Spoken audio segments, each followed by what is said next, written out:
Welcome, everyone. I am Patty Zimmerman, and with my colleague Tom Chevery, we are the co-directors of the Finger Lakes Environmental Film Festival. At exactly this time last year, we shuttered our embodied festival and ran 3 online exhibitions. This year, we welcome you to the 24th edition of the Finger Lakes Environmental Film Festival. This year is a historic year. COVID, protests on racial inequalities, masks, vaccines, remote learning, the Zoomiverse, and the yearning for connections around ideas and community. This year, for the very first time in 24 years, we are 100% virtual. We have 2 FLEFF mottos this year. FLEFF, a different environment, and the other motto, we are the screen.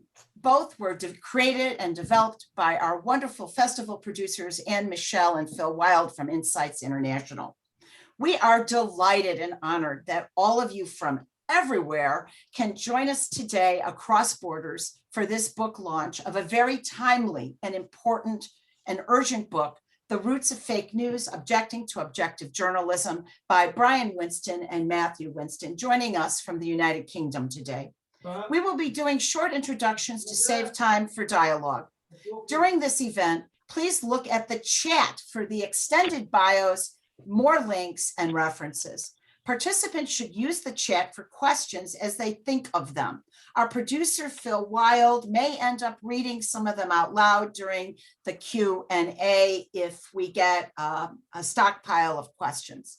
At the end of this session, we ask all of you to unmute your microphones and to put your video on to applaud our presenters at the end of this book launch. I know they will really appreciate it.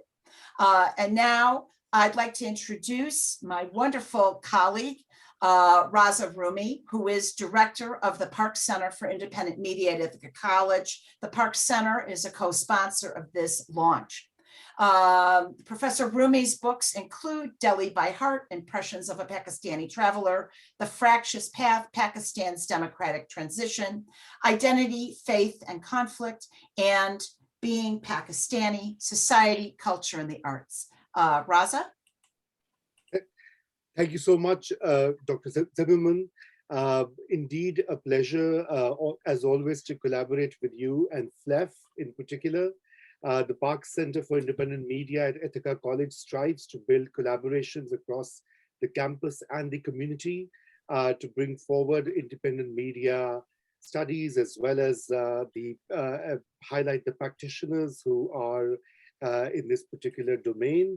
And I'm very honored that I was chosen to moderate this session, and especially about a book which is most engaging, and as we shall find out, uncovers many important facets of contemporary debates on fake news, a concept which has been overused and perhaps abused at times as well. So let me introduce the 2 great panelists with us who have co-authored this book, The Roots of Fake News, Objecting to Objective Journalism. Brian Winston is the Lincoln Professor at the University of Lincoln in the UK. His primary interests are his primary areas of interest are freedom of speech, journalism, history, media, technology, and documentary film. His co-author, Matthew Winston, teaches in the School of Media, Communication, and Sociology at the University of Leicester. He also focuses on the history of American journalism, theories of subjective journalism, and ideas surrounding media representations of drugs and drugs cultures. So welcome to both the Winstons. And I think before we go on, I would like to remind the audience to please silent, make your mobile phone silent and mute your mics so that we can hear our speakers clearly. So over to you, Brian, and I would like to start with you. And I think one of the questions which is, I mean, of course, I'm personally very interested, but I'm sure most of the people here in this meeting today would like to know why this book and why at this juncture. and maybe you can shed some light on that, and then I'll ask the same question to Matthew, and we'll then continue the conversation. Well, why at this juncture is simply it's not at this juncture, right? It got delayed and et cetera, et cetera. It wasn't.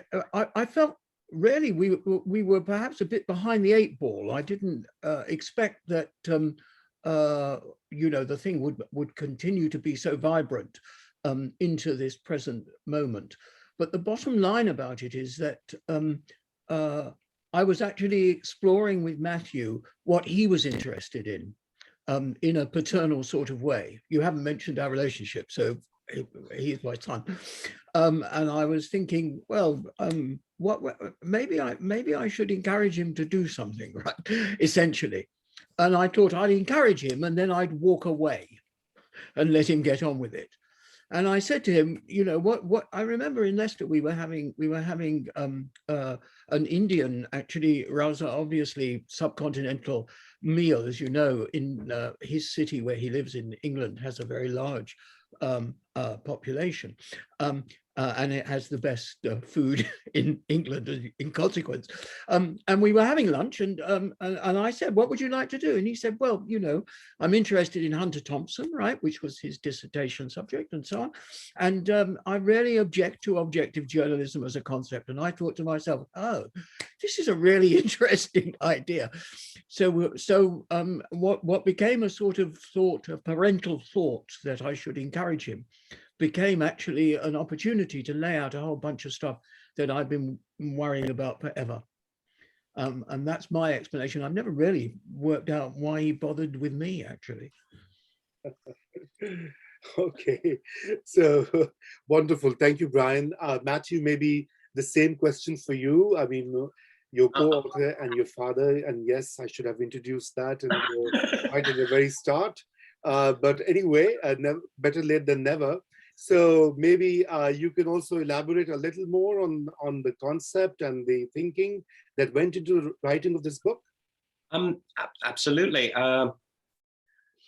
In the course of doing my doctoral study, which turned into my first book, it was a study of the gonzo journalism of Hunter S. Thompson. I've always found Hunter Thompson and the idea of how that fits in with journalism, because I've been reading him since I was a kid, and I thought it was an interesting area. And in the course of doing that study, I ended up thinking about how the way his kind of hyper-subjective mixing fiction and non-fiction, but still trying to fulfill a journalistic purpose, his gonzo journalism, the way it kind of just problematizes the idea of objective journalism and the idea of journalists being able to tell the truth. There's a quote in the book that Brian and I are both very fond of, where Hunter Thompson once said that objective journalism is a pompous contradiction in terms. And that was over. And yeah, like my dad said, we were talking about what I should do next in terms of research, and the idea was that I wanted to kind of articulate the theoretical framework of what I thought about objective journalism, which is more or less that it's a pompous contradiction in terms, rather than just in terms of Hunter Thompson, but kind of make the general case. And Brian, as a much better historian than me, and with his expertise in the theory around documentary and truth, thought that there was a profitable intersection and that we would collaborate. But at that point, and for a while we were talking about this, we're going to be doing a book about why we think objective journalism is a big problem. And then one day I was watching the television and Kellyanne Conway said, well, those are alternative facts. And I thought, actually, the book we're doing might have to talk about the world, because so yeah, how did we end up responding to this urgent moment? we were already thinking about things, and then the urgent moment came to us. I think probably on the larger scale, we'd have just as soon it hadn't. But but yeah, I think that's sort of what happened, wouldn't you say? Yeah. Yeah. No, that's a very good articulation. I mean, we were certainly thinking in the long term, and then obviously the election happened, and then we had this whole brouhaha, which is actually slightly to the side of what we were interested in, but obviously necessitated the initial impulse became more necessary, right? Absolutely right. No, that's really interesting, and part of the reasons that I chose the word juncture, Brian, right at the start, was to do with the fact that here, at least in the US, this whole notion of objectivity, and as in binary with fake news. I mean, so it has actually ends up misinforming the publics, across the countries, and in fact, this particular discourse then travels globally. So in most countries, you'll find this debate on objectivity, quote unquote. So I would very much like to maybe start with you, Brian, and then Matthew. I mean, your major critiques, I mean, that you've documented both from a historical as well as a philosophical, approach. What is so wrong, or what is the problem there with the term objectivity in itself? Well, objective. I mean, the way we approached it was we're grounding this in an assumption about how the disciplines work. So not every discipline is dedicated to the pursuit of truth overtly, but history and all those humanities are, and philosophy is, and science is, and the law is. And it occurred to us that when you look at the protocols of the three more distant, assuming history is quite close to journalism, journalism being history in a hurry, when you look at the other three, you can see they are all adopting protocols which are not part of journalism and never have been. And when I say never, I mean never.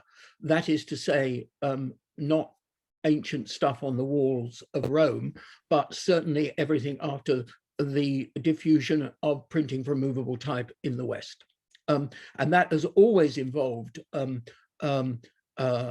subterfuge. And in fact, if you look at the early centuries, our conclusion is that truth, right, is a brand for journalists. It's not a promise.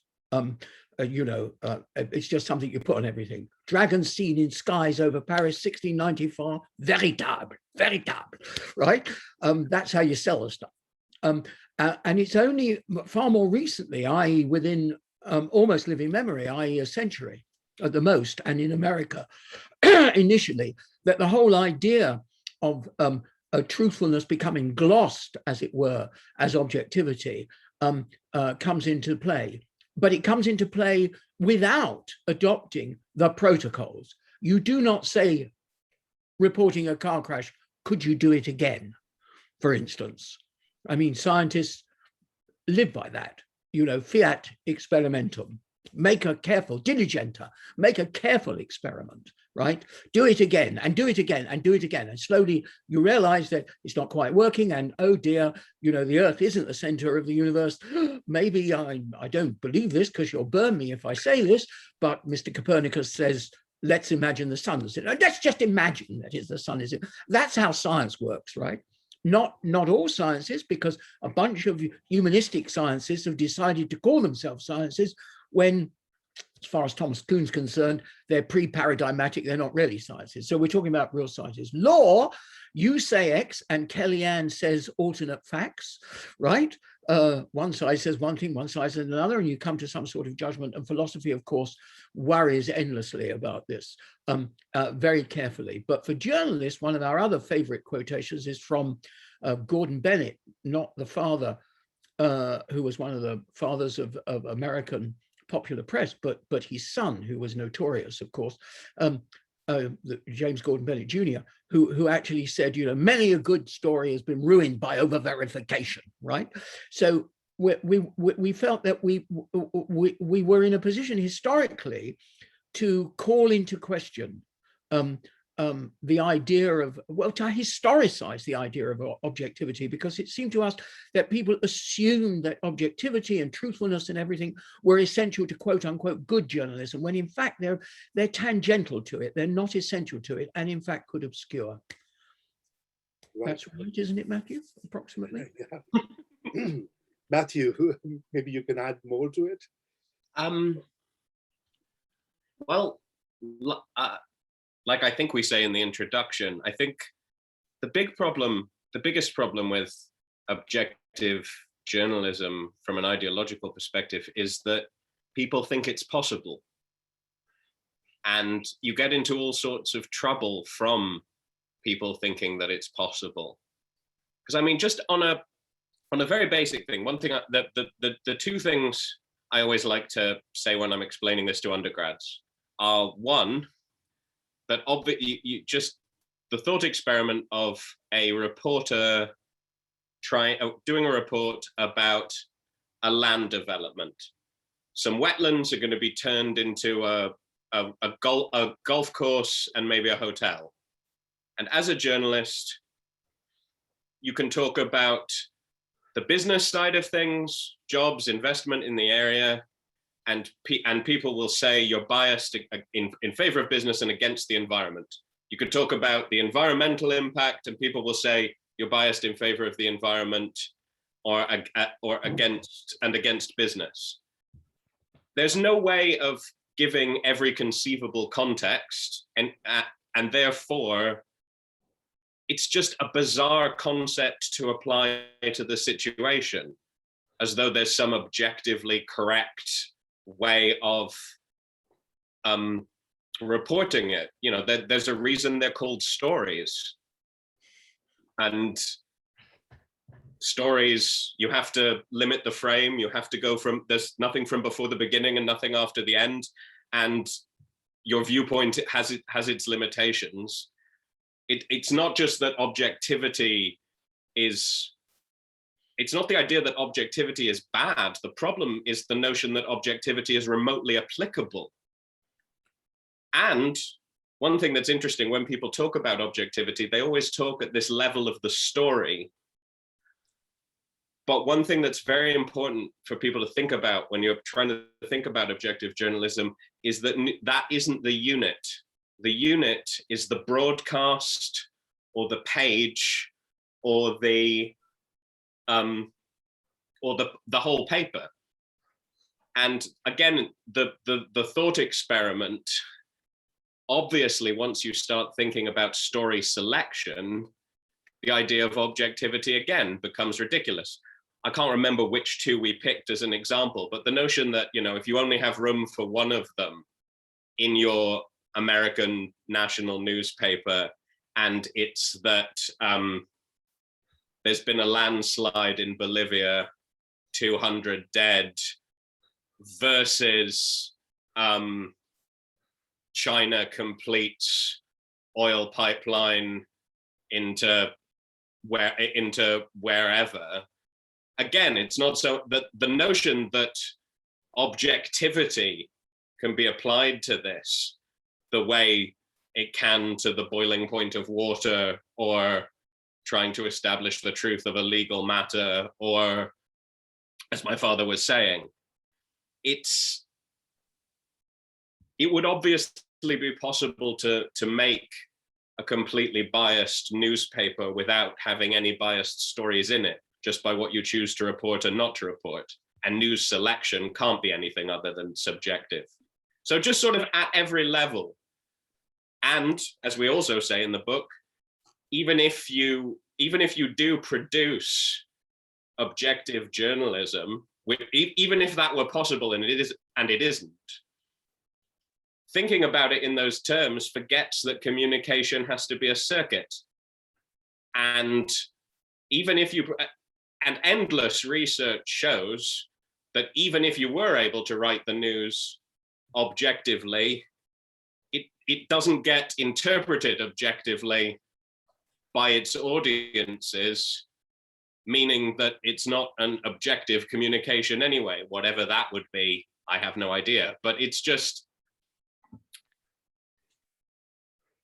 it's like Homo economicus. It's one of those abstractions that seems like it's sort of, oh, well, close enough. And it actually just wreaks havoc to any kind of systems of thought that build on it or link to it. Raza, sorry, Matt. I Go for just it. want to say one thing, that there's a lot of what we've just been saying, of course, which people will recognize as not coming from us as original. And that has to be acknowledged. But I mean, we just wanted to put that together. There is a debate in journalism studies. I'm looking at some extremely distinguished doyens of the American Journalism Academy. As I say this, there's a debate which has been going on for a long time about when was objectivity, right? I mean, we're riding on the back of that and trying to historicize it even further, if you like. But you know, that it's important to acknowledge that this book is a synthesizing, as much as it is anything else, of other people's important thinking, I think. And Matthew, I know, would agree with that. He's shaking his head. Yep. Okay, thank you, Raza. Sorry. No, thank you for this intervention. And that was my view as well when I was reading the book over the weekend past weekend. So obviously you can see I was having a good time. You know, so lots of references, and really it backs so much so many important debates, and from different disciplines, which is again a great feature of this book, you know, whether it's law or it's philosophy, or is it pure media studies?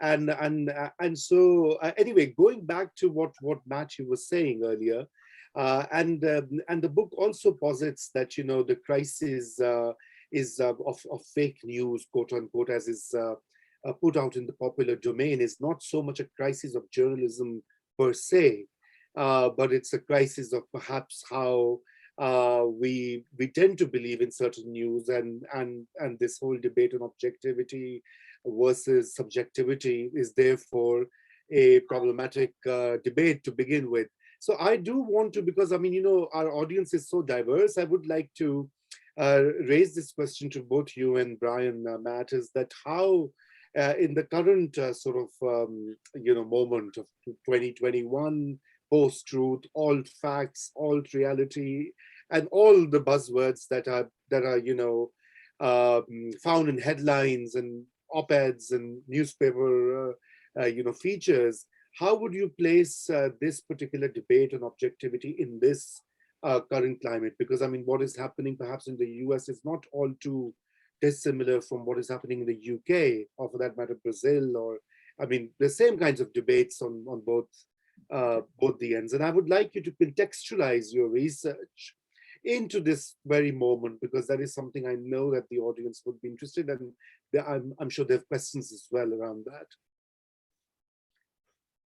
I think one of the tricky things about fake news is that it's three ideas hiding together under a trench coat.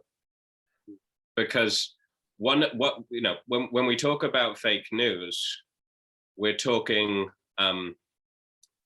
both about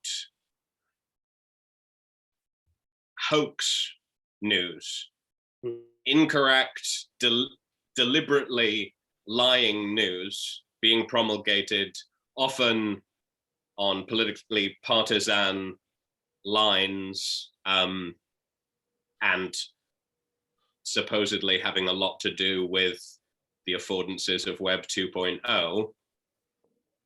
And fake news also being a not particularly new, but rearisen term for a very old concept, where a populist leader, when journalists say this populist leader is doing bad things or is bad for the country or criticize them in any way, saying they are the enemies of the state and the enemies of the people, because the populist leader is the state and the people. And that's, you know, that is one way in which Trump emulated Hitler, just less eloquently. In simply, you know, if the media is critical of me, it is because the media is the enemy of the people. And the thing is, those two ideas have some things in common, but it's sort of hard to talk about them both at the same time. But one other thing that I think it's important to mention is that fake news, in terms of that first term, is not a crisis, it's just a moral panic. It's, there's this fear that somewhere out there, Cambridge Analytica and/or Russian troll farms are using Facebook to brainwash, not you, you're fine, whoever you are, obviously you're too clever for that, but they're brainwashing your stupid neighbors and we're all gonna die. And it's a classic moral panic. It works perfectly with all the features that Cohen describes. And it does, to a certain extent, empower and correlate to the populist, you know, when someone like Trump says something is fake news, he's not saying it's dishonest. It's a way of, it's not dishonesty, it's just dissent. That's what makes you fake news for someone like Trump or Bolsonaro or on and on. I don't want to name unpleasant people. But that first thing, that moral panic, has been, as Brian was saying, has been centuries in the making. It does sort of, or at least it goes back, let's say, a century-ish, possibly a century and a bit, depending how you look at it.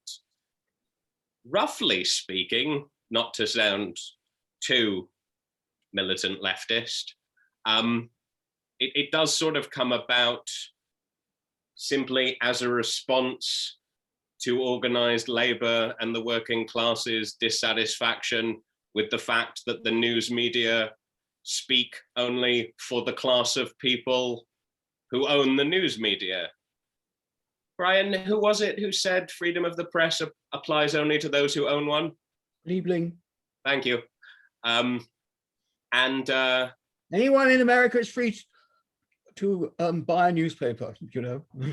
Yeah, anybody to.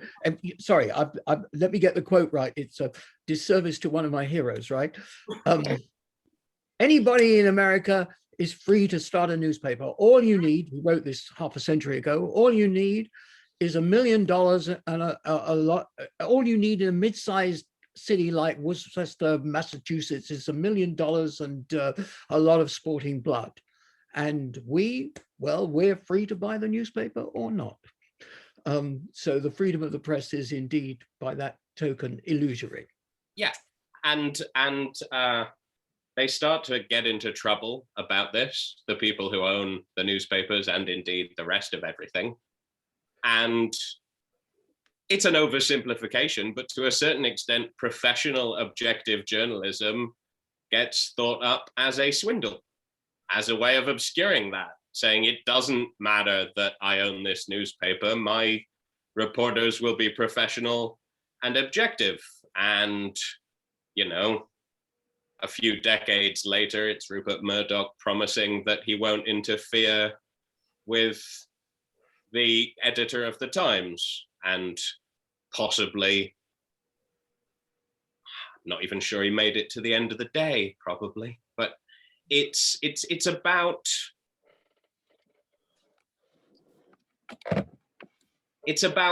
class interests to a certain extent. I mean, in addition to the philosophical problems and the epistemological problems,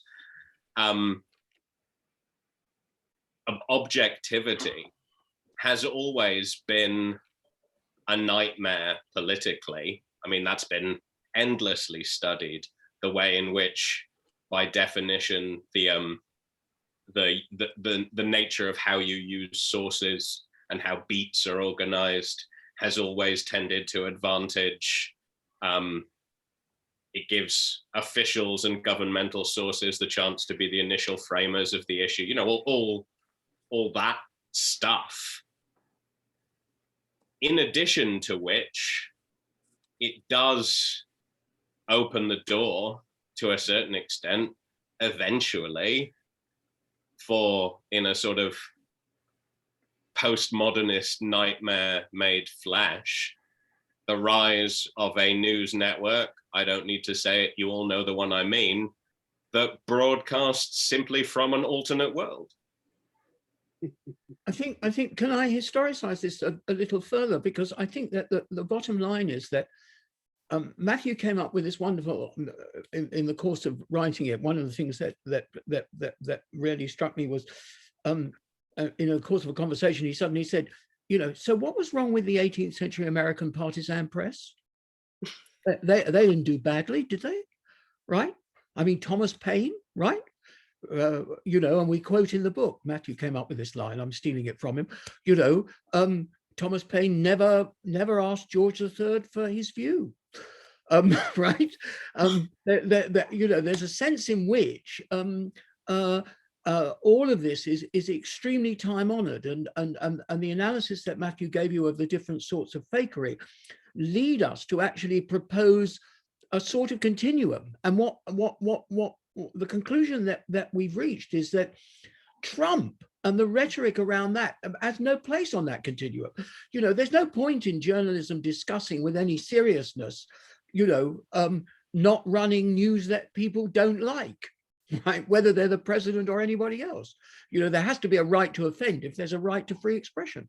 I mean, obviously, the right to offend is the right under the law. I mean, I'm not making a lunatic libertarian argument, but within that constraint, right, there has to be a right to offend. And the notion that somebody can stand up and say, I don't like this story, you know, no, I had the biggest, you know, inauguration, to come back to the newscast, or one of them that prompted this, you know, I had the biggest inauguration crowd in history. Well, yes, all these photographs are fake. I mean, that is pointless, right? There's no point in having, I mean, that takes a 30-second dismissal. What's really interesting is, you know, the continuum from the uplands of fiction across to the boiling point of water, right? From a galaxy far away to ice feels cold. You know, where is all this? Well, it's in the swamp in the middle, is the point we would want to make.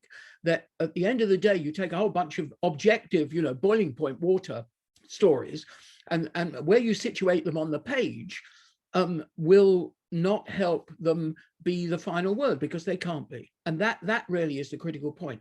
And it goes all the way across then to, you know, misrepresentation. Misrepresentation is a real problem because of placement or because of selectivity, you know. And we begin the book by talking about, you know, somebody whom everybody knows, you know, the Voider of Malaysia in the 15th century, which, you know, a man known to everybody as an exemplary fascistic, awful killer of his population, and a disastrous person. He was the Devil Prince. I believe the Romanian is Draculvaja, and you all know him as Dracula. And the news book came out in 1485, and it was in print for 20 or 30 years. And here we are centuries later, and the poor old soul, he's still only a hero in Romania, a defender of Christendom against the Turk, right? I mean, there's a whole other alternative fact about Dracula, you know, you want to know? So, you know, it's inevitable, and it's a continuum, and to just talk about it in terms of fakery is obviously necessary, because you've got to clear the ground, but fakery itself is actually comparatively rare. We make this point, you know, we know what the great fake stories are. The great moon hoax, you know, of 1835, when The New York Sun produced a series of stories about the great astronomer Herschel. Yes, he's objectively a real astronomer with a telescope. Yes, there are telescopes with an enormous telescope. Well, he didn't actually build an enormous telescope. It situated it in the Cape of Good Hope. Well, there is the Cape of Good Hope. And he saw winged creatures flying around on the moon, right? I mean, you know, complete fakery. And there's a famous British one where the Communist Party, Zinoviev, the foreign, you know, the chap in charge of fomenting revolution around the world in the Soviets in 1923, there was a Labour, there was an election, and the Daily Mail ran a story that Zinoviev had communicated with British communists, telling them to have a general strike and overthrow the government. All complete fiction. And do you know, the Daily Mail, to celebrate the 75th anniversary of this, ran the goddamn thing again, right? I mean, what are you going to do about that? You can't, you know, that is sort of endless. But it's important to think of it as a continuum, you know, because on the one hand, there is the galaxy far away, and on the other hand, there has to be, and the popularizing of postmodernism hasn't helped this, you know, there was a war in the Gulf, sorry, Jacques. The fact of the matter is that at the other end of the continuum, there are facts, you know, and to insert a notion of objectivity into the middle of that discussion is to obscure the ways in which we can actually get to, as it were, as consumers, the facts. Yes, thank you so much, Brian. And so I'd like to remind those who are participating that please feel free to post your questions in the chat box. Your questions and or brief comments. Please keep them brief and succinct. And we shall certainly take them up with both Brian and Matthew. So, I mean, I do, in the book, you also propose an alternative ideology, an alternative way to look at this whole construct.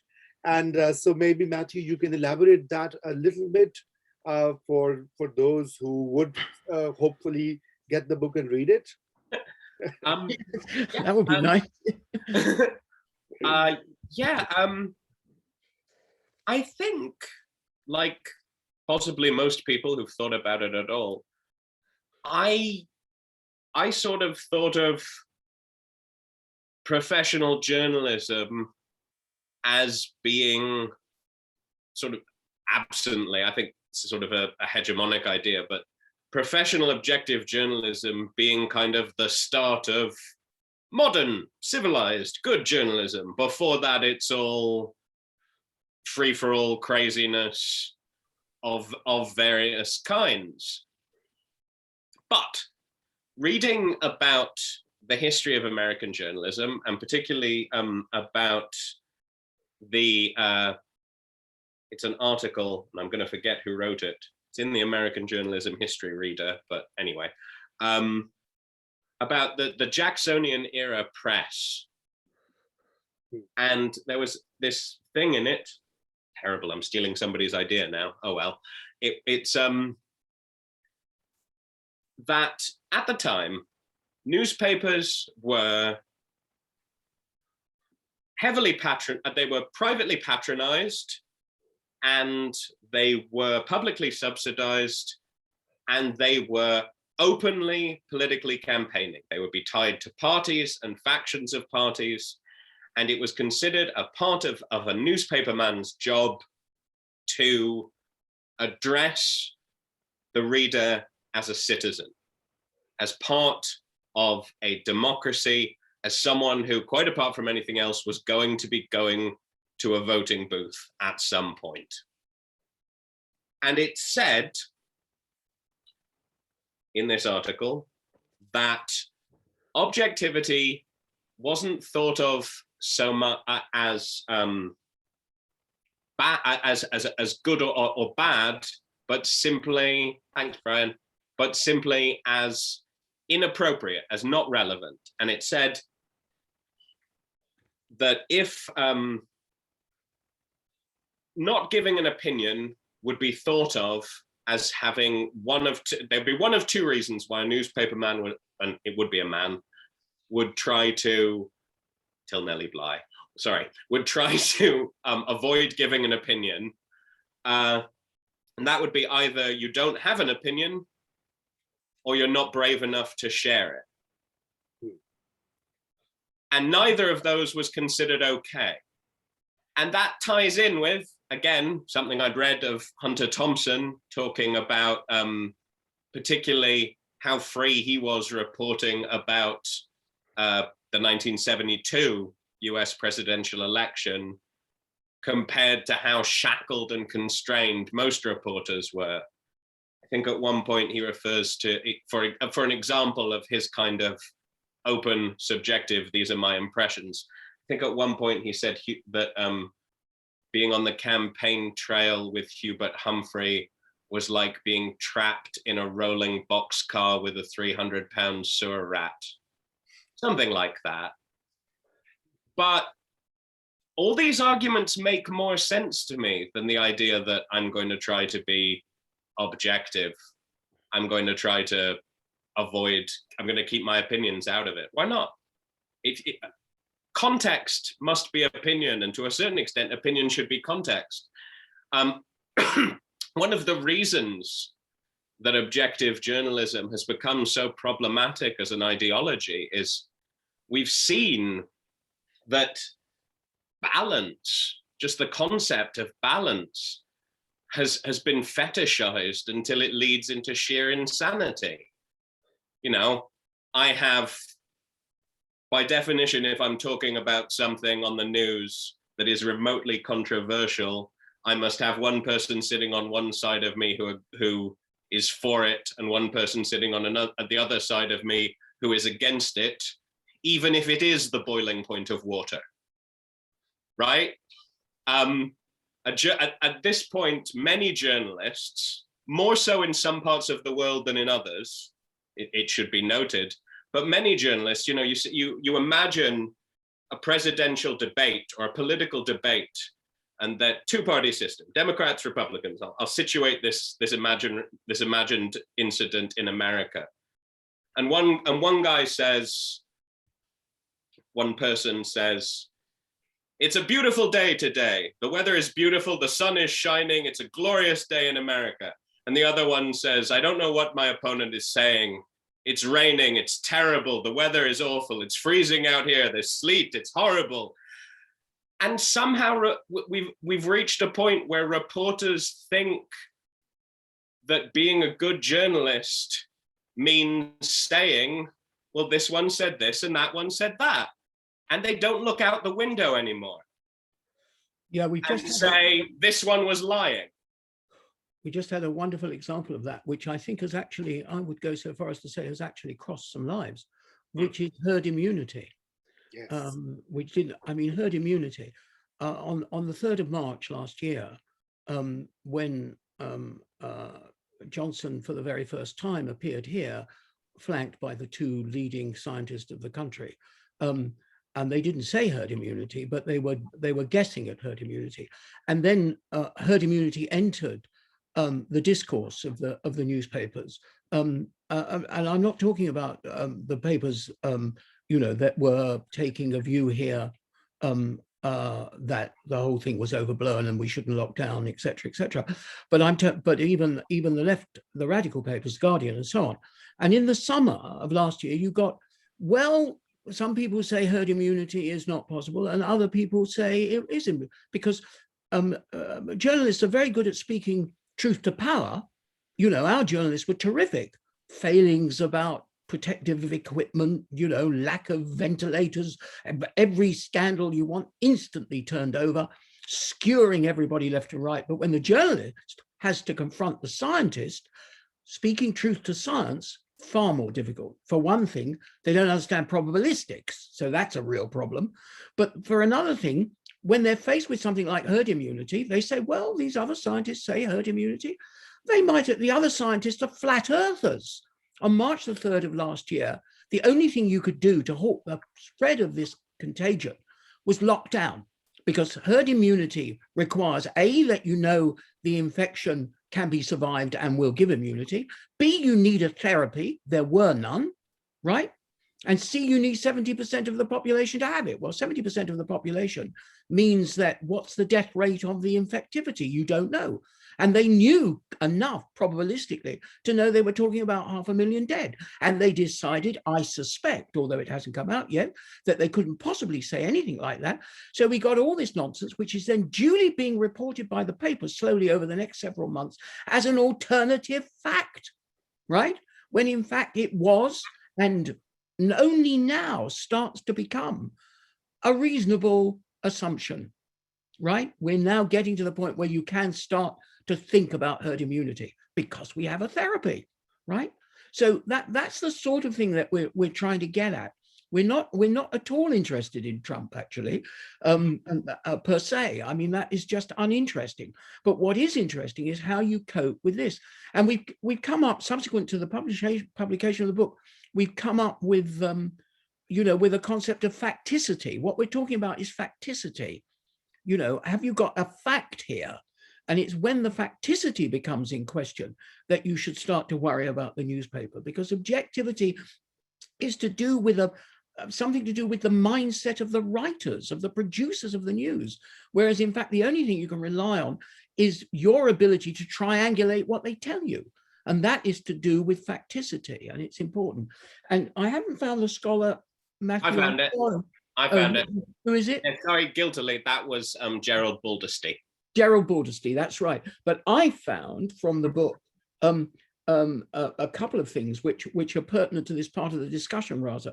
It is in 1841, Horace Greeley, right? Go West, young man.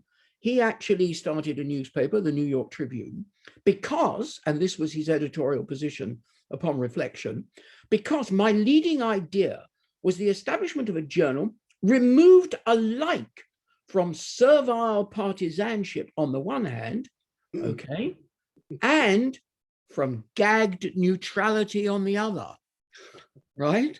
So, Michael Shudson, who obviously ought to figure in this conversation somewhere, went on to say, we quoted him as saying, in terms of what we're talking about objectivity, it seemed to become a natural and progressive ideology for an aspiring occupational group at a moment when science was God, efficiency was cherished, and increasingly prominent elites judged partisanship a vestige of the tribal 19th century. So that's Michael Shudson nailing his flag to the objectivity didn't exist before the coming of the J School in the University of Missouri in, I believe, 1911. I don't know whether anybody's here from Missouri. Well, thank you. Thank you so much, Brian and Matthew. We have now quite a few questions waiting for us. So I'll start one by one. I mean, this was fascinating, and I still have many other questions, but I guess I'll have to now defer to our esteemed participants here. So the first one is by our friend and former colleague, Maura Stephens, who cites an article from the Nature and says a new article in the journal Nature suggests that sharing fake news, which happens all too regularly on social media, is more a result of inattention than actual belief, and that if people who share such false news are prodded to question its accuracy, they're less likely to disseminate it. So have the authors found such to be true? Either of you. Would that it were. I think we don't think fake news is really a thing in that sense. We have issues with the presuppositions about the categories, because there is this notion. I mean, to a certain extent, there is the extreme case, and it does get confusing. But to a certain extent, it tends to be levels of distortion, because, like we've been saying, none of this is the boiling point of water. So, don't get me wrong, there are sometimes hoaxes floating around like they're news, but usually it's distortions. It's how you frame things. It's how you refer to things. Hillary Clinton didn't say rich guys like Trump should run for president, but she did say that rich people should run for office because they can't be bought. Admittedly, I don't like that one either. But it's always I think it's always about how things are presented and in what way. You do get the fake news stories floating around. The Pope endorses Trump, but I don't know. I'm not convinced this is one of the other things we talk about, of course, is the notion that all of this, to a certain extent, presupposes direct effects. Exactly. Like Yes. if you're talking about the passing around of fake news, sorry, I'm sort of dodging the question a bit, but perhaps people's inattention as they're circulating it, the interesting conclusion to draw from that isn't necessarily, I don't know the article obviously, isn't necessarily that, oh, if we can just get people to think about it, they won't do it. It might be that it doesn't matter anyway because they're not paying that much attention. What if actually people en masse are probably not going to the voting booth and actually thinking, well, I can't vote for him. He's a, Muslim communist who was born in Kenya. But actually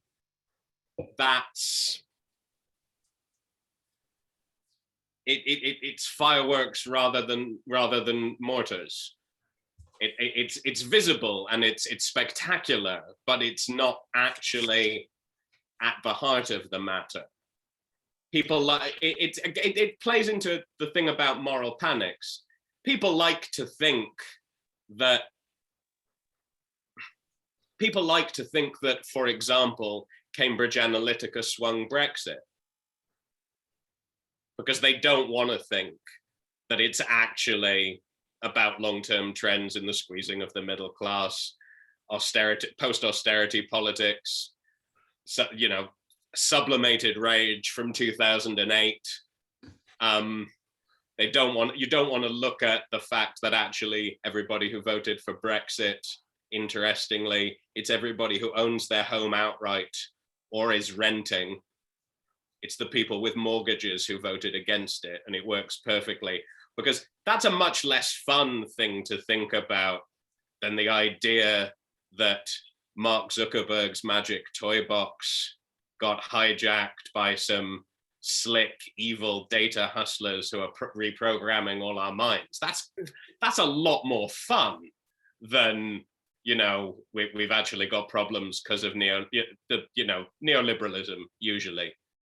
Yeah. My father and I have a game.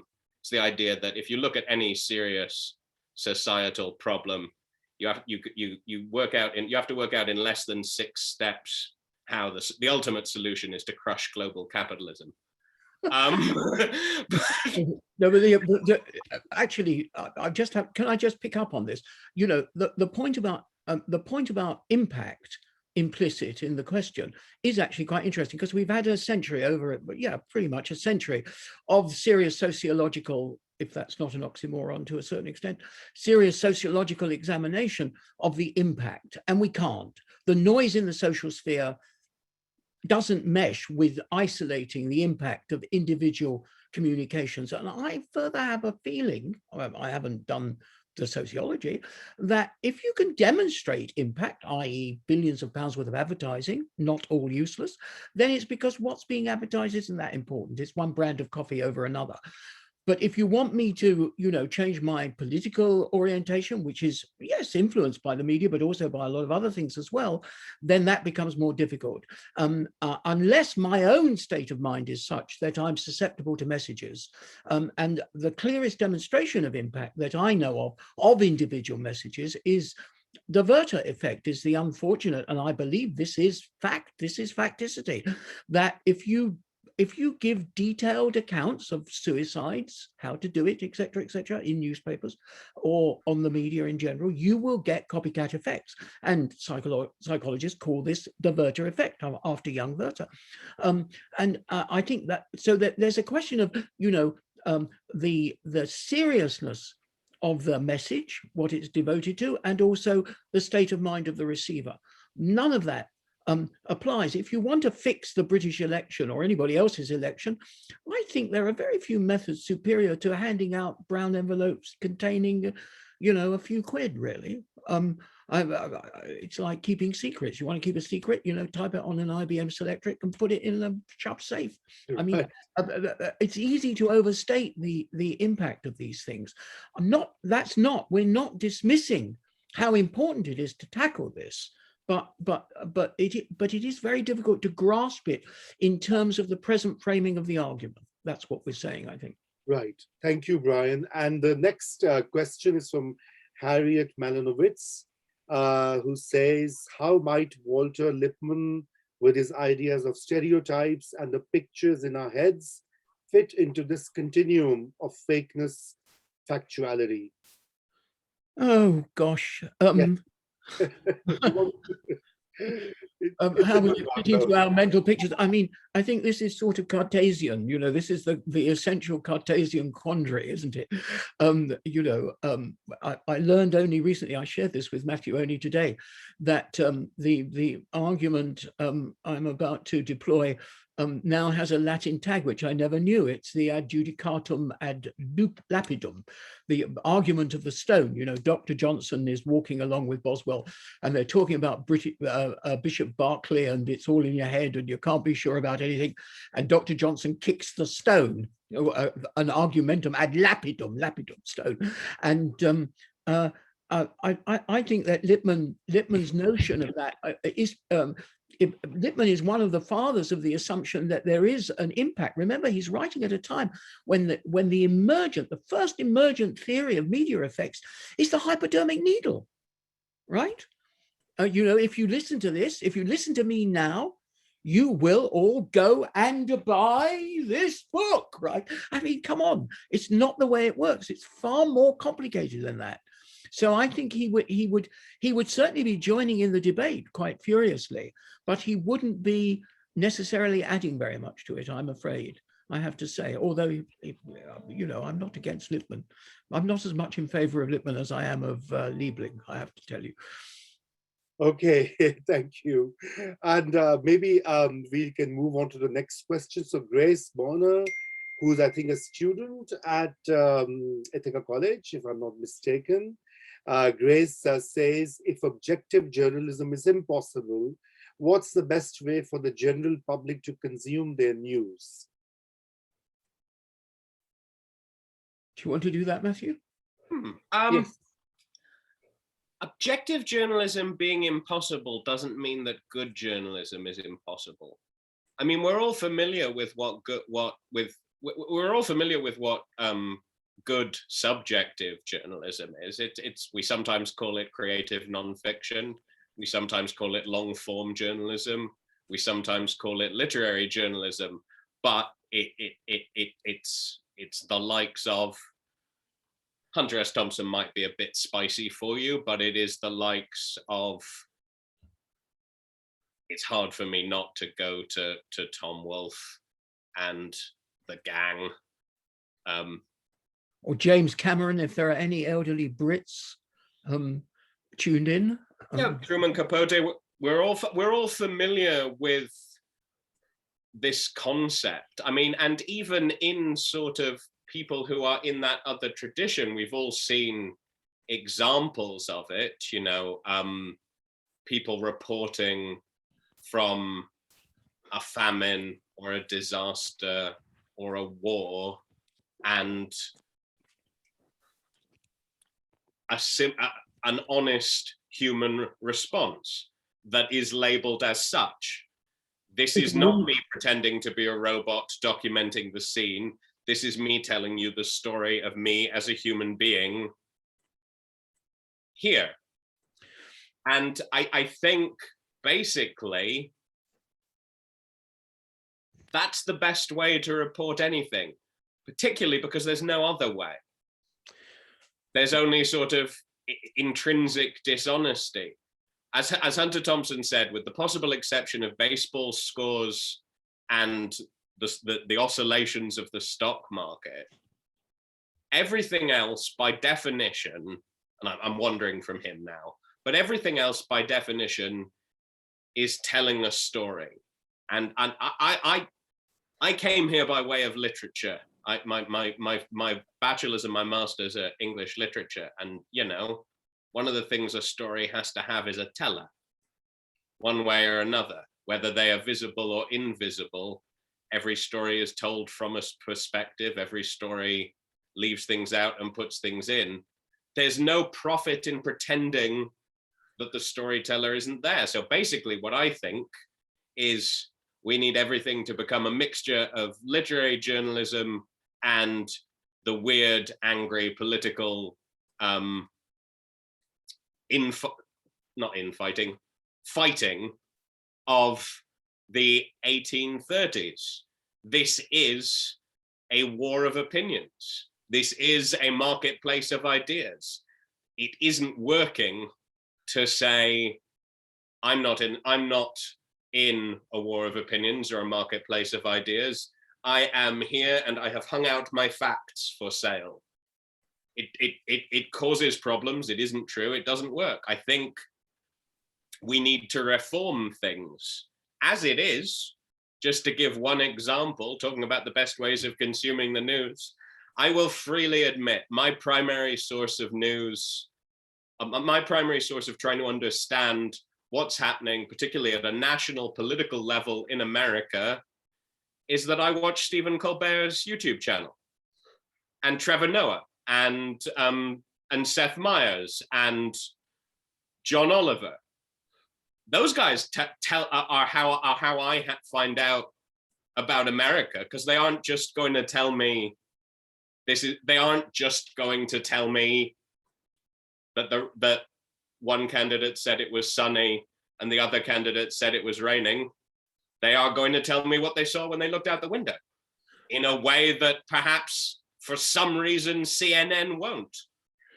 Well, they'll tell you one view out of the window these days. First thing to say, at a practical level, as a journalist, I actually long ago learned, and it's become an adage. There was a very major British television, a BBC person called Jeremy Paxman. He popularized it. It was actually said by a BBC correspondent in New York originally. You know, somebody said to him, "Why are you so aggressive about politicians?" And he answered, "Well, I approach all politicians that I'm interviewing, and I'm thinking to myself before they open their mouth, why is this lying bastard lying to me?" So my first response when anybody says anything about, well, how can I get around this, is, why are these lying bastards lying to me? That becomes, in terms of the scientific protocol, which we're saying isn't prevalent in the press, that becomes, it is in the background of the press. It should be around, but it certainly should be in your mind as a consumer. The protocol is triangulate. Why are you believing this source? Have you got sources which you know are emanating from slightly different perspectives, which confirm the facticity of this, so you can make some determination? Those are the protocols that are involved in the disciplines that we mentioned at the outset as being of concern, which we examine in the book. You know, that's the way you do it.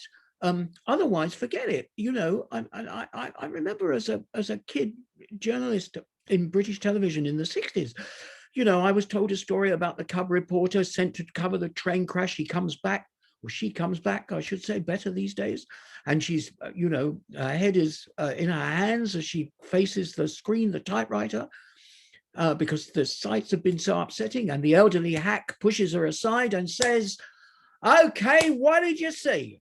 Discarded toys? Did you see any, you know, teddy bears lying by the side of the track, etc.? Otherwise, you formularize it in order to cope with it as a person, right? And then if you're consuming it, you have to know that those processes are revealing facts which can be triangulated. And also the other thing I think, Raza, that needs to be noted at this point is that if you look at the literature, objectivity is being, I mean, the scholarly J-school type American literature, which is far more sophisticated than it is here, or indeed in other countries, as far as I can tell. The fact of the matter is that there's the beginning of a debate about objectivity. People are historicizing objectivity, like Michael Schutzen, right? They're saying we didn't have objectivity before. Well, there's an argument, 1911 or 1835, according to well, I'm having a brain drop suddenly, Daniel. Schiller, right? And people have started to say, well, what is this? And even the Nyman reports, have run the odd piece saying, objectivity. Even Jay Rosen has been heard to maybe admit there might be something amiss here. So we're not out on an absolute limb here. We're probably being overly ferocious about it, but we're not, I think, quite alone, right? But the answer to the consumer is triangulate. I think that's all you can say. Right, thank you. And before I go on to the next question, I do want to read a compliment from Clifford Christians, who says a compliment on the quality of scholarship throughout. The intellectual history of chapters 7 to 12 is comprehensive and a model of rigor. I appreciate you integrating that unequal foundation in chapters 7 to 12, chapters 1 to 6, and your subjective biased approach by returning to Schutz's 6 functions. Yes. That's quite a compliment. So I thought maybe you need a break. Coming from Cliff, it's beyond a compliment. Matthew and I, Cliff, I can see you, we mutter at each other about how absurd it is that we should be the recipients of such praise from yourself. Thank you. Right. So that it's nonstop learning for me from cover to cover, and this is just an observation about your integrating the argument of the book in a way that I thought was a powerful form of book communication. Oh, well, bless you, Cliff. Thank you. And so Susan Barron says, do you believe that there is an objective reality or truth, or is everything dependent on one's point of view? Oh, René Descartes, you should be alive at this moment. No, I mean, I'm with Boswell. I kick the stone quite merrily, I think. However, the reason I wrote the book with Matthew is about to emerge. I needed somebody to say however to me. We actually have a difference of opinion on this one. I'll answer mine with a story. When I was a PhD student, I really annoyed a lecturer I was having a chat with at one point because I was talking about the social construction of reality. And she said to me, extremely exasperated, but surely you have to admit that some things have, an objective external existence. They just exist. I mean, there is a moon up there in the sky. And I looked at her, grinned smugly, and said, "It's a text." So that's my answer to the question. Brian kicks the stone. I remain on a tactical philosophical point of epistemology. Every time he brings up, the newspaper report from 17th century Paris that there was a dragon in the sky over Paris, his assumptions, I think, one possible explanation is that maybe when they said veritable, things weren't true, that they weren't always telling the truth. That is possible. I am open to the possibility that there was a dragon in the skies over Paris in 1654. Well, because I wasn't there. I have a story from a British newspaper, a British and English newspaper, I should say, to be accurate. I think it's about 1611, of a serpent killing people, biting them, just outside Horsham, in the southeast, right, of England. And I actually propose in the book, don't I, Matthew? You let me put in a possible explanation of this story. The East India Company was founded in 1604, and the first ships came back from India, and maybe an adventurous sailor acquired a baby cobra, which he let loose in, there are other stories about mysterious monsters being born in Lancashire in the first decade of the 17th century. Obviously conjoined twins, I mean, from the description. So not everything, but they did have categories. And we use it as a chapter title. They had news, N-E-W-E-S, and they also had strange news, N-E-W-E-S. And news was fraught. If you said anything about anybody, the Polish ambassador, for instance, to the court of St. James at this time, immediately complains and you get locked up, right? So it's far better to go with strange news because you're less likely to suffer the consequences of the draconian censorship situation. So the bottom line is there a world out there? Well, I think there is. I mean, I'm with Searle. I suppose I'm a pragmatist, essentially. And I think it can be reported, and I think facticity can be triangulated. And I think the purpose of the press and the people that one really admires are the people that move you and that actually illuminate the world for you. I'll just quote you one of my favorite sentences from the guy who wasn't a long form journalist. He was a senior correspondent called James Cameron, who went very early in. He was the first man to send back a film report from North Vietnam, from Hanoi. And in 60. And he went in with a cameraman and he was teaching himself how to be a filmmaker. And he's filmed sitting in Hanoi and he's surrounded by children. And he looks at the camera and he says, I used to live around here when we were witnessing, although we didn't know it, the fall of the French Empire at a place called Dien Bien Phu. It was in a Maison de la Presse, one of those strange places scattered across the globe, where journalists roost like vultures on the sickbeds of the world. Thank you. I carry that in my head. It says something about my trade. It tells me what I'm looking for. It's, that's what I'm looking for. I don't want James Cameron. And James Cameron, by the way, also in his autobiography, goes on about the stupidities of objectivity. He said, I'm not interested. I was never interested in objectivity. Okay. So I think that, we have to get over the objective hump. And then we can start to see. Then we're back with, I don't know. These are the times that try, men's souls, I mean, you get back to the stuff that really matters. That would be, I think, both of our pleas, really. Right. Thank you.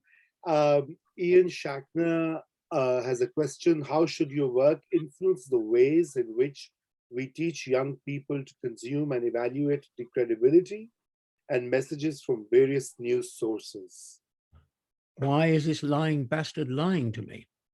The one message that no young person emerging into the world of the early 21st century should be without. It's more,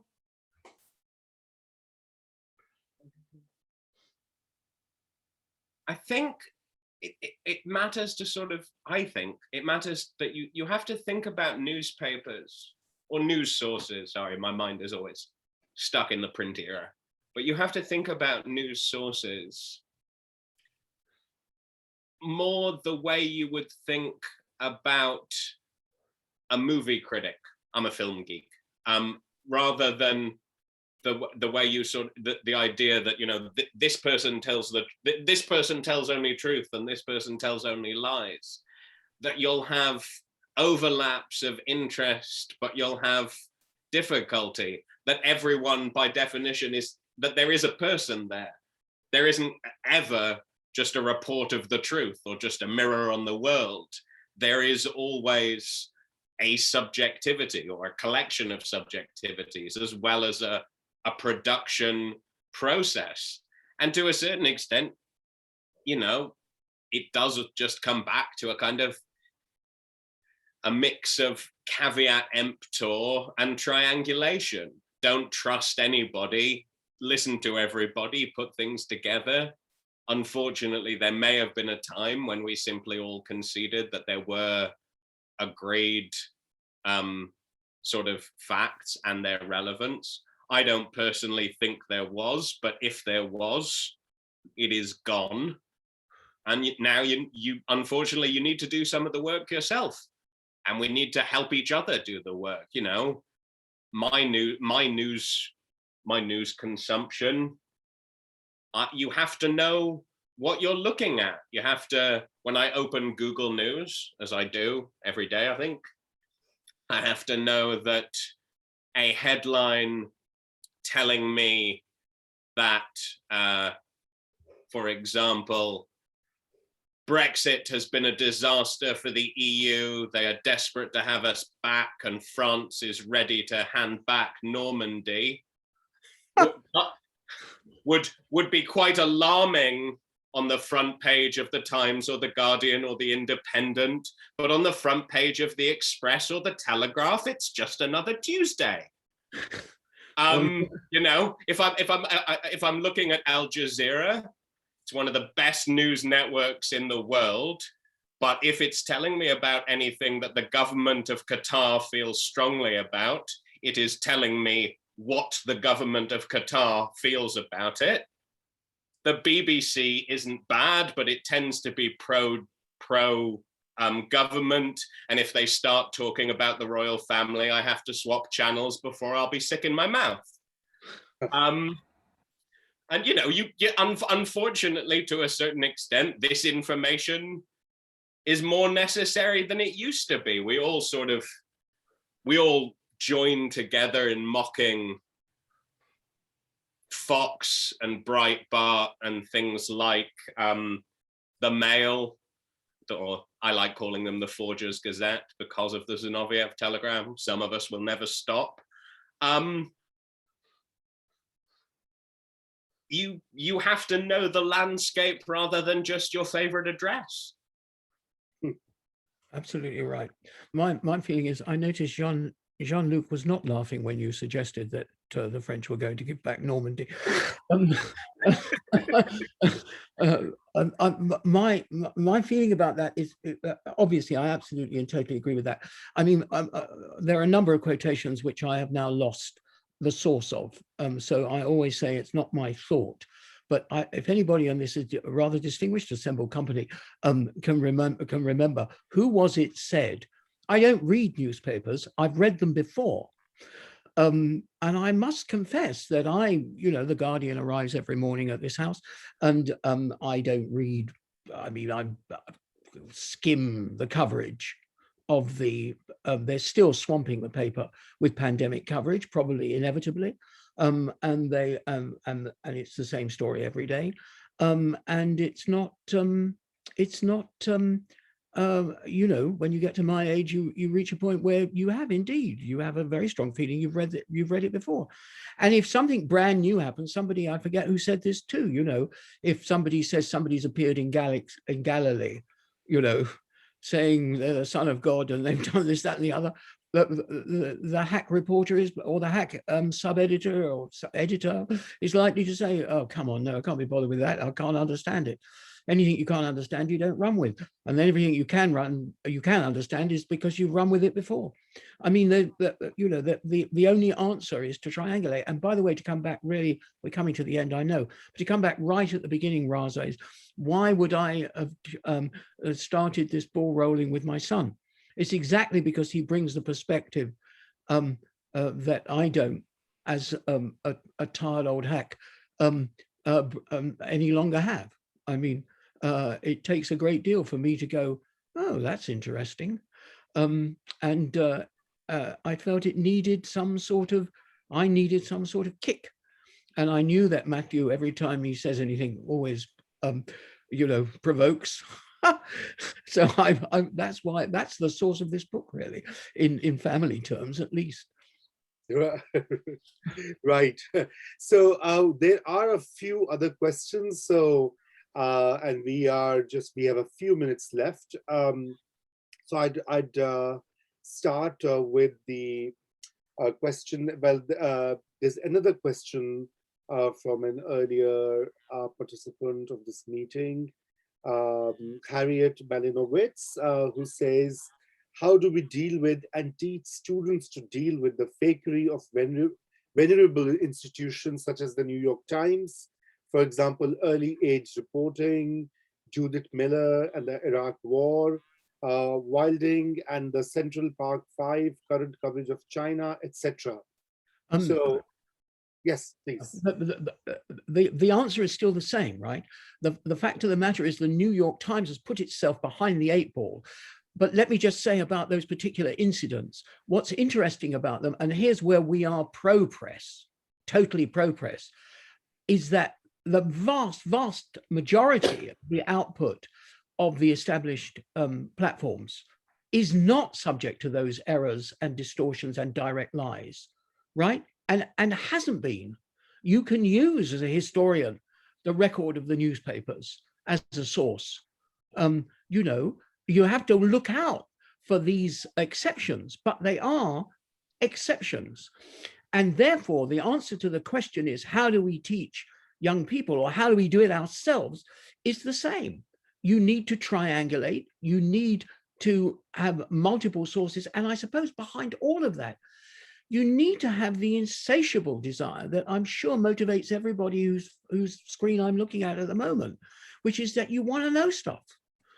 Whatever your discipline, whatever your approach is, you have to have an insatiable desire to understand the world about you. And that seems to me to be an absolute thing, which is obviously, for me, not ever having been trained as an educationalist, but having done it for umpteen decades, that's what you're trying to do. You're trying to communicate to youngsters, to everybody, a desire to find out stuff. And in that, there's obviously a desire to find out about the stuff you're finding out about, how you're finding out about it. You need to find out about how you're finding out about it. So those are the things that really motivate. Well, they motivated my work, really, as much as anything else. I started as a disaffected member of the press in this country because I worked for a path-breaking investigative journalism program, and I could see we weren't doing the job we said we were doing. That was how I became a professor and a fake media sociologist. It's all because I realized that, working at the BBC, I realized, well, come on, no, this isn't what I paid to join, or this is what they're paying me, rather, but this isn't why I joined. So I think it's to do with actually that insatiable curiosity, that to understand the world about us is what all young people should emerge from education wanting, and then they should have the wherewithal to actually do this triangulation thing, etc., and understand, what their ideological and intellectual formation is and has been. Right. So I have 2 last questions, and we have just 3 minutes, literally. So, well, one is from our dear colleague here at Ithaca College, Rachel Chaff, who says that thank you both for this great conversation and congrats on the book. Matthew, you gestured toward this with your invocation of Stephen Colbert, and I can't help out to think of his notion of truthiness, Trevor Noah, etc. But I'm curious about your takes on news media, which is institutionally positioned as entertainment media, as most TV news outlets in the US are. Matthew, that's for you. I think, again, it's a category error. The problem isn't, I think Stephen Colbert is doing a much better job on a sort of philosophical and indeed practical level, partly because, not because he's subjective, everybody's subjective, but because you can tell. It's explicit, it's labeled, it's clear. It's this is my honest opinion, to say nothing of facticity. But also, things being explicitly labeled as entertainment. All news is entertainment. Yep. By definition, unless they're making you watch it, to a certain extent, you know, unless you've got kind of a Soviet or 1984 style thing going, everyone will now stop and listen to the official news broadcast of whatever. By definition, this is show business. It's entertainment, it's culture. It's one of the things they have to do is get and keep your attention. And to a certain extent, yeah, it's, you know, fear or actual interest. I need to know what the budget was, but that's a tiny fraction. Knowing about the world is a form of entertainment, and it works better if you just acknowledge it. Is I think what I would say to that. Thank you so much, Matthew. We do have 1 minute for the very last question, which I hope we can wrap up, because we do need to keep a few minutes for our final wrap up in this session. So Peter Stevens says, I agree that objective journalism is impossible. However, would you say that it can or should be a goal? If you call it the search for facticity, yes. Right. Take the onus off the producer. Objectivity is a quality of the producer. Let's make it a quality of what they produce. Very, very rightly and profoundly put. Thank you. And I would like request all the participants that if they can please put on your cameras so that we can give a round of applause to our wonderful speakers and authors. Thank you so much. So I want to see you all. I want to be with you all. It's not appalling being locked up. Thank you so much for coming. Thank you, Raza, for all of this. Thank you, Phil and Annie, and who else was there? There are other people around on the team. And Patty, bless you, as usual. Where will we all be without you? Yeah. And from me too, thank you, everyone. Great. Sorry. No. And also just a little one. So our friend Maura has listed the website for our center, which is parkindymedia.org, and which has a list of reliable independent news outlets in the US. So please do visit when you can. Sorry, Patty, for the self-promotional tag at the end. But anyway, I thank you, Brian and Matthew, for a wonderful conversation. And I learned a lot.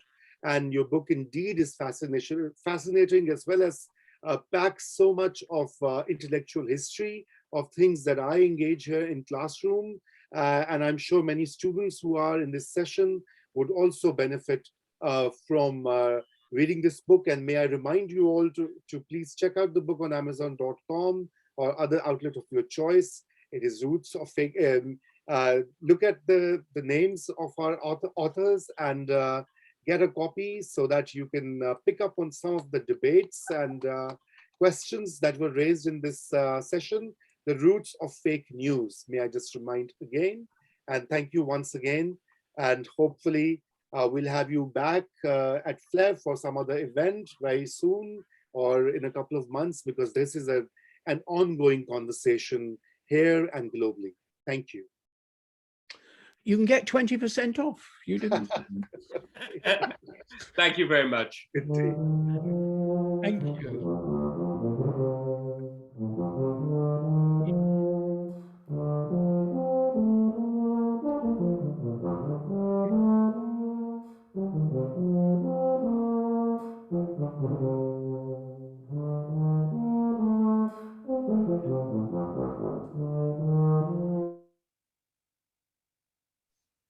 Okay, everybody. We'll do a little lessons learned here. Let's just wait till people leave.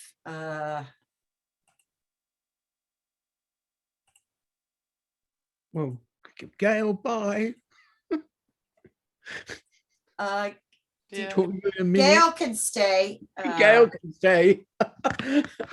Clifford, you should be able to stay too, my dear. Yeah, we'll let them stay. Yeah. Yeah, and Jill, gosh. Yeah, it's we'll let wonderful them seeing stay. you all, and, So, even yeah, if let's see. We have people here. If you're staying, we ask that you just leave your camera on. Just want to thank you, Matthew, Brian, and Raza. It was a really great session. I went into the back end analytics, and there were people here from the UK, France, Norway, Sweden, Finland, Canada, Hong Kong, Costa Rica, Mexico, Indonesia, and from at least 15 universities across the US and Canada. And there were actually several Ithaca College librarians here, which I think is really, really important for buying the book. And Raza, thank you so much. Yes. You win the FLEFF award for starting on time and ending on time. Bravo. Yeah, and Annie and Phil, the intros and outros, perfect. Yeah. It all worked brilliantly. Thank you. Well, I mean, except for us. Oh, Yeah, I you wanted guys are you to great. hold up the book though. I wanted to see it. Well, I did try to hold They it up. did. But, Okay. He did it all the time. I couldn't see how to hold it up actually without saying at the same time, Annie, that the parasitical quality of capitalist publishers is now reflected in the fact that they can't even afford to have a book cover. So this is my 20th. So this is out of the archive, right? This is my 20th book, and it's the first one that hasn't had a designer cover. I love Oh. it. And I mean, okay, it's the best we could do, but they wouldn't. I mean, who knows? Everyone's a critic. Brian. I just hope I did okay. I don't want to. I've never been part of anything like that before. This was strange. Sorry, don't mind me. I'm just rambling. Strange. Doing the launch on Zoom was strange. Yeah. I've never. I had to get him to turn the Zoom on for the first time today. I have to tell you that if he wants to be this revolutionary leader, he better get his act together about talking to people on But Zoom. his comment now that this is strange is the best thing he could possibly say. I mean, it really is not a bad thing. Yeah, no, this was great fun, and thank you, everyone. Yeah, it was great.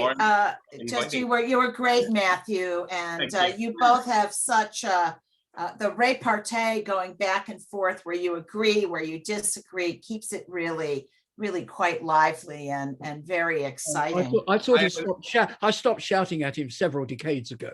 It's why it's not least because he's bigger than me now. My biggest beef is I just printed out my order summary for the book, but you can't sign it. It's like this is the biggest frustration of this. Raza, rest assured that Gail, my partner, who you can see in the corner of the screen here, and I have got it in our heads. We haven't actually told Patty and Stuart, but we're going to make a grand tour as soon as we can. Clifford knows. I've told him we shall certainly show up in Urbana. I have a Chinese. Absolutely. I don't know, Jill. You're in New York now, aren't you? I think yes. And we intend to make sure we see everybody. So I fully expect, and also I have my flying status to maintain. I shouldn't say this environmental film, but well, when you come to Ithaca, pollute more than aircraft, right? Triangulate that. When you're double vaxxed, you come to Ithaca, we'll get the FLEFF team together and we'll have a celebratory dinner toasting the end of Objectivity. We'll have an Irish wake for Objectivity. And we'll have read the book. We will have read the book by then. Yeah. And I just want to say, Brian, you get first prize for set decoration. You look fantastic. You are sitting, let me just explain. You are sitting in the golden section sweet spot of the screen, which is slightly off to one side at about 22/7. You are 1963. And you have a vanishing point behind you. You have this angled screen, and you have this really interesting little hand sitting there. The lighting is great. The sound is good. That's even better. 3 point. So- Well, This is set the bar high. The back life. I seduce the back life. I do have a key and I do have a flood. I mean, Yes. come on. Thank you, You have BBC. everything we need. Old habits die hard, right? Yeah. Absolutely. But I have to tell you something that you can't actually see it. I misframed it, but if I actually lift the frame up, right? One of Yeah. our colleagues, Patty and Gail know him because we're working on a book together, all three of us. This is Steve Presence, right? And I was talking to him, in fact, when I was commissioning the chapter from him, and he said, "Oh, how opposite! You have the angel of history," and he recognized the clay on the wall. Sure. I can't quite see it, but yeah. Yeah. No, but I haven't. But I mean, it's not in that sense curated. And in fact, I've been told that, But no, Walter because Benjamin no, would have been, it is just my work environment, and I've been sat here since last March. to have that on the wall, though, Walter Benjamin would be so proud of you. Well, I know. Well, these are all folks that have had some sort of influence on one. Well, yeah. Well, it's really hard to get high praise from Annie for how Well, one Annie, I'm looks. really pleased a fellow professional could actually, clock that. If you'd walked in and said, "Okay, where am I going to interview this clown?" "Oh, I know, I'll do him at his desk. Yeah, I'll get him to turn this way, and I'll fix the light." No, the classic question is, where are you most comfortable to talk to your best friend? That's what we Oh. always ask somebody when we Oh, walk I've never. in. Oh, that's news to me. Well, it just helps. It's like, where would you sit? Oh gosh, would you? Oh, would Yeah. you do that with most people? I don't know. No, I object very much to messing about. I must say, I don't believe in that. And I hate the matting. Actually, I noticed. Phil, you're matted, aren't you? But Yeah, we are.